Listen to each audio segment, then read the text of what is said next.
हाल ही में वंचित बहुजन आघाड़ी के जरिए हमने प्रॉफिट मोहम्मद बिल विधानसभा के अंदर, महाराष्ट्र की विधानसभा के अंदर पेश किया है।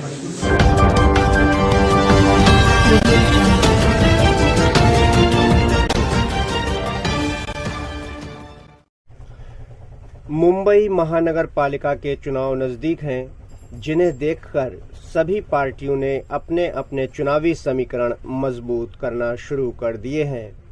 इसी कड़ी में माननीय प्रकाश अंबेडकर जी की पार्टी बहुजन वंचित आघाड़ी की तरफ से दलित मुस्लिम एकता को मजबूत करने के इरादे से बहुजन वंचित मुस्लिम आघाड़ी के नाम से एक नई इकाई का गठन किया गया है, जो बहुजन वंचित आघाड़ी के तहत काम करेगी।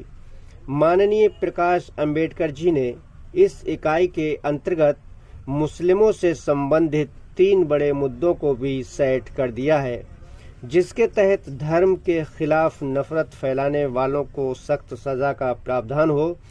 दूसरा, राज्य सरकार द्वारा मुस्लिमों के लिए 5% आरक्षण की व्यवस्था लागू कराना। और तीसरा, वक्फ बोर्ड से होने वाली आय का सही आकलन करना और उस आय से तमाम मस्जिदों के इमामों को मासिक वेतन की व्यवस्था करना। यकीन जानिए, बहुजन वंचित मुस्लिम आघाड़ी यदि ये तीनों मुद्दे मुस्लिम समाज के बीच सही से ले जा पाती है, तो इसका तोड़ ढूंढ पाना अन्य पार्टियों के लिए बहुत मुश्किल होगा। बहुजन वंचित मुस्लिम आघाड़ी की ये बैठक 12 जनवरी 2022 को मुंबई के लिंक रोड साकीनाका में आयोजित की गई।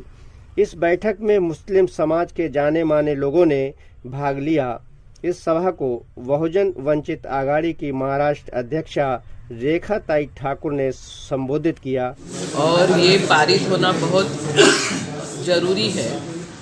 समाज में जो हेट्रेड फैलाई जाती है, जो लोगों को बांटने के लिए गलत तरीके से प्रॉफिट मोहम्मद हो या और जो मजहबी गुरु होते हैं, उनके खिलाफ जो हेट फैलाने वाले स्पीचेस किए जाते हैं, पोस्ट किए जाते हैं, व्हाट्सएप फेसबुक के जरिए गलत मैसेज दिया जाता है, समाज को आपस में झगड़ा लगाने के लिए, नफरत फैलाने के लिए जो किया जाता है, इसके खिलाफ ये बिल है। समाज में अमन और शांति रहे और चुनाव के लिए इस तरीके से समाज को बांटने की जो राजनीति है, वो गंदी राजनीति है। भाईचारा यहाँ पर होना चाहिए और इस तरीके का नफरत की राजनीति ख़त्म होनी चाहिए। इसके लिए जिसमें ऐसे काम करने वाले लोगों को कड़ी सज़ा हो, ऐसे प्रावधान रखे गए हैं। ऐसा ये कानून है और ये कानून आज महाराष्ट्र की विधानसभा के अंदर हमने रखा है, जिसको पारित करने की जिम्मेवारी महाराष्ट्र के विधानसभा की है। यहाँ पर जो मुस्लिम समाज के लोगों को इकट्ठा इसके लिए लाने के लिए, ये बिल पारित करने के लिए, और उसके साथ दूसरे 2 भी हमने मांग रखे हैं कि 5% रिजर्वेशन फॉर मुस्लिम, ये जो एक कानून गए सरकार ने पारित किया है, उसका इम्प्लीमेंटेशन होना चाहिए। और वक्फ बोर्ड के जो ज़मीन है, उसके ऊपर जो रेवेन्यू आता है, उसका ठीक तरीके से यहाँ पर हिसाब नहीं होता, तो उसका हिसाब आना चाहिए। और उस रेवेन्यू के जरिए यहाँ पर जो धर्मगुरु है और इमाम है और मौलाना है, उनको तनख्वाह हम दे सकते हैं।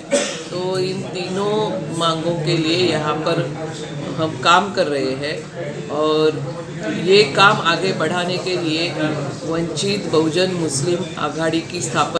इसी के साथ बहुजन वंचित आघाड़ी के मुंबई अध्यक्ष अबुल हसन खान ने भी सभा को संबोधित किया।